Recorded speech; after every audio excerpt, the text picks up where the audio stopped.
ذرا سوچئے، تاریخ کی سب سے بڑی سلطنت کسی عظیم شہر یا تہذیب سے نہیں بلکہ وسیع و عریض بے رحم میدانوں سے ابھری تھی۔ یہ منگول سلطنت کی حیرت انگیز کہانی ہے کہ کیسے خانہ بدوشوں کا ایک گروہ دنیا کی سب سے بڑی طاقت بن گیا اور پھر کیسے بکھر گیا۔ دیکھیے، ایک طرف تو منگولوں کے بارے میں یہ تصور عام ہے کہ وہ بکھرے ہوئے وحشی قسم کے خانہ بدوش تھے، لیکن دوسری طرف حقیقت کچھ اور ہی ہے۔ انہوں نے تاریخ کی سب سے بڑی، ایک دوسرے سے جڑی ہوئی زمینی سلطنت قائم کی جو آج تک ایک ریکارڈ ہے۔ یہی تضاد منگولوں کی کہانی کو اتنا دلچسپ بناتا ہے کہ وہ ایک ہی وقت میں تباہی پھیلانے والے اور دنیا کو جوڑنے والے کیسے ہو سکتے تھے۔ تو سوال یہ ہے کہ یہ سب کچھ شروع کیسے ہوا؟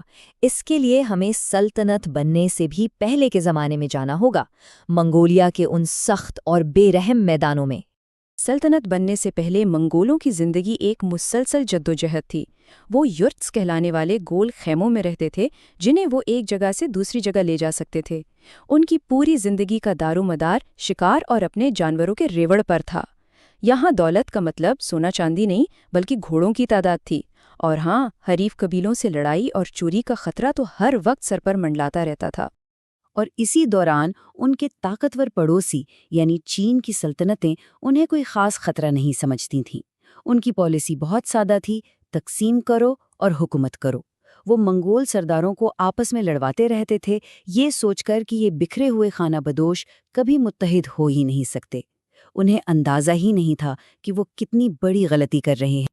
لیکن پھر ایک ایسا شخص سامنے آیا جس نے تاریخ کا دھارا ہی موڑ دیا۔ ایک ایسا لیڈر جس نے ان بکھرے ہوئے قبیلوں کو ایک ایسی طاقت بنا دیا جسے ہرانا تقریباً ناممکن تھا۔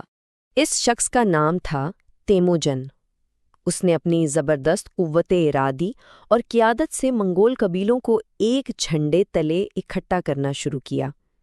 سن 1206 تک وہ اتنا طاقتور ہو چکا تھا کہ اسے چنگیز خان کا خطاب دیا گیا، جس کا مطلب ہے کائناتی حکمران یا خانوں کا خان۔ اور اب اس کی نظریں سیدھی ان چینی سلطنتوں پر تھیں جنہوں نے صدیوں تک منگولوں کو کمزور سمجھا تھا۔ تو آخر منگول فوج کی کامیابی کا راز کیا تھا؟ اس کی بنیاد 3 چیزوں پر تھیں: ناقابل یقین رفتار، بے مثال جنگی مہارت اور نفسیاتی دہشت کا بے رحمانہ استعمال۔ ان کی فوجی طاقت کئی چیزوں کا مجموعہ تھی۔ ان کے پاس طاقتور کمانیں تھیں جنہیں وہ گھوڑے کی پیٹھ پر بیٹھ کر بھی بڑی آسانی سے چلا سکتے تھے۔ وہ گھوڑے کو اپنے گھٹنوں سے کنٹرول کرتے تھے، جس کا مطلب تھا کہ ان کے دونوں ہاتھ ہتھیار چلانے کے لیے آزاد تھے۔ اس کے علاوہ وہ گھات لگا کر حملہ کرنے کے ماہر تھے اور دشمن کے دل میں خوف بٹھانے کے لیے نفسیاتی جنگ کا بھرپور استعمال کرتے تھے۔ ان کی سب سے مشہور چالوں میں سے ایک تھی جھوٹا فرار۔ یہ بڑی ہوشیارانہ حکمت عملی تھی۔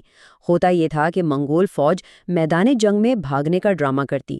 دشمن انہیں بھاگتا دیکھ کر جوش میں آ کر ان کا پیچھا کرتا، جس سے ان کی فوجی ترتیب خراب ہو جاتی اور وہ تھک جاتے۔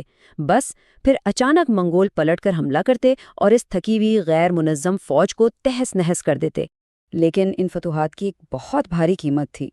ایک اندازے کے مطابق صرف چین پر حملوں کے دوران 3 کروڑ لوگ مارے گئے۔ یہ تعداد ہمیں بتاتی ہے کہ ان کی مہمات کتنی تباہ کن اور بڑے پیمانے پر تھیں۔ لیکن وہ صرف تباہی نہیں پھیلاتے تھے، وہ بہت ہی عملی سوچ کے مالک تھے۔ وہ ہنرمند کاریگروں اور انجینئروں کو مارتے نہیں تھے بلکہ انہیں اپنے لیے کام پر لگا دیتے تھے۔ انہوں نے چینی انجینئروں سے قلعے توڑنے والے ہتھیار بنانا سیکھے اور اسی وجہ سے وہ بیجنگ جیسے بڑے اور مضبوط شہروں کو بھی فتح کر پائے۔ فتح اور تباہی کی اس داستان کے بعد کہانی ایک بہت ہی حیران کن موڑ لیتی ہے۔ آئیے اب دیکھتے ہیں کہ جب منگول سلطنت اپنے عروج پر تھی تو اس کے اندر زندگی کیسی تھی۔ جب منگولوں نے فارس کی خوارم سلطنت کو فتح کیا تو اس وقت کے سب سے اہم تجارتی راستے یعنی شاہراہ ریشم پر ان کا کنٹرول ہو گیا۔ اس ایک فتح نے ان کی توجہ صرف جنگ سے ہٹا کر تجارت اور سلطنت چلانے کے امور کی طرف بھی مبذول کر دی۔ اور یہیں سے جنم ہوا پیکس منگولیکا کا، جس کا مطلب ہے منگول امن۔ یہ تاریخ کا ایک ایسا دور تھا جب منگولوں کے کنٹرول کی وجہ سے یورپ اور ایشیا کے وسیع علاقوں میں سفر اور تجارت پہلے سے کہیں زیادہ محفوظ اور آسان ہو گئی تھی۔ تو پیکس منگولیکا کے دور میں ہوا یہ کہ شاہراہ ریشم تاجروں اور مسافروں کے لیے بالکل محفوظ ہو گئی۔ اس کی وجہ سے مشرق اور مغرب کے درمیان خیالات، ٹیکنالوجی اور ثقافت کا ایسا تبادلہ ہوا جو پہلے کبھی نہیں ہوا تھا۔ ان کی فوج میں اب منگولوں کے ساتھ ساتھ چینی اور عرب فوجی بھی شامل تھے، اور شاید سب سے حیران کن بات ان کی مذہبی رواداری تھی۔ دیکھیے، منگولوں کا اپنا مذہب تو ٹینگریزم تھا، جو آسمان اور فطرت کی پوجا پر مبنی تھا، لیکن وہ حیرت انگیز طور پر روادار تھے۔ انہوں نے اپنی سلطنت میں عیسائیت، اسلام اور بدھ مت سمیت تمام مذاہب کے لوگوں کو اپنے عقائد پر عمل کرنے کی پوری آزادی دی۔ یہ بات ان کی فوجی بربریت کے بالکل برعکس نظر آتی ہے۔ لیکن کہتے نا، ہر عروج کو زوال ہے، کوئی بھی سلطنت ہمیشہ قائم نہیں رہتی۔ تو اب ہم سلطنت کی زوال کی کہانی کی طرف بڑھتے ہیں، جو اس کی بنیادوں میں پڑنے والی پہلی دراڑوں سے شروع ہوئی۔ سلطنت میں دراڑیں اس وقت پڑنا شروع ہوئیں جب اس کے عظیم رہنما ایک ایک کر کے دنیا سے جانے لگے۔ 1227 میں چنگیز خان کی موت نے ایک بڑا خلا پیدا کر دیا۔ پھر 1241 میں جب اس کا بیٹا اغدائی خان مرا تو منگولوں کو یورپ پر جاری حملہ روک کر واپس آنا پڑا، صرف اس لیے کہ وہ اپنا نیا خان منتخب کر سکے۔ اور یہی سلطنت کی سب سے بڑی کمزوری ثابت ہوئی۔ اس کا سب سے بڑا دشمن کوئی بیرونی طاقت نہیں تھی، بلکہ اس کی اپنی اندرونی سیاست تھی۔ ہر بڑے خان کی موت کے بعد اقتدار کے لیے خون ریز لڑائیاں شروع ہو جاتیں، جس نے سلطنت کو اندر سے کھوکھلا کرنا شروع کر دیا۔ آخرکار وہ عظیم سلطنت سیاسی طور پر 4 الگ الگ حصوں میں تقسیم ہو گئی، جنہیں خانات کہا جاتا تھا۔ چین پر یوان خاندان کی حکومت تھی، وسطی ایشیا پر چغتائی خانات کی، روس پر گولڈن ہارٹ کی اور پارس پر الخانیت کی۔ وہ اتحاد اب ختم ہو چکا تھا۔ اور پھر وہ لمحہ آیا جب منگولوں کے ناقابل شکست ہونے کا بھرم ٹوٹ گیا۔ قبلائی خان نے 2 بار جاپان پر حملہ کرنے کی کوشش کی، لیکن دونوں بار ناکام رہا۔ پہلی بار تو ایک خوفناک سمندری طوفان نے ان کے پورے بحری بیڑے کو تباہ کر دیا، جسے جاپانیوں نے کامیکازے یعنی خدائی ہوا کا نام دیا۔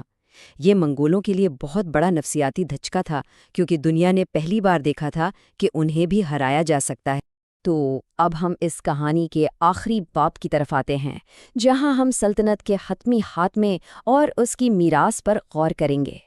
ایک مضبوط مرکزی قیادت کے بغیر سلطنت تاش کے پتوں کی طرح بکھرنے لگی۔ جن علاقوں پر انہوں نے قبضہ کیا تھا، وہاں بغاوتیں شروع ہو گئیں اور نئی طاقتوں نے منگولوں کو اپنی زمینوں سے نکال باہر کر دیا۔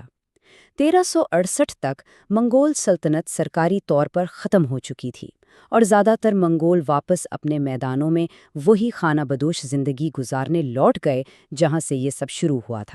تو آخر میں ہمارے سامنے سوال یہی رہ جاتا ہے، منگولوں کی اصل میراث کیا ہے؟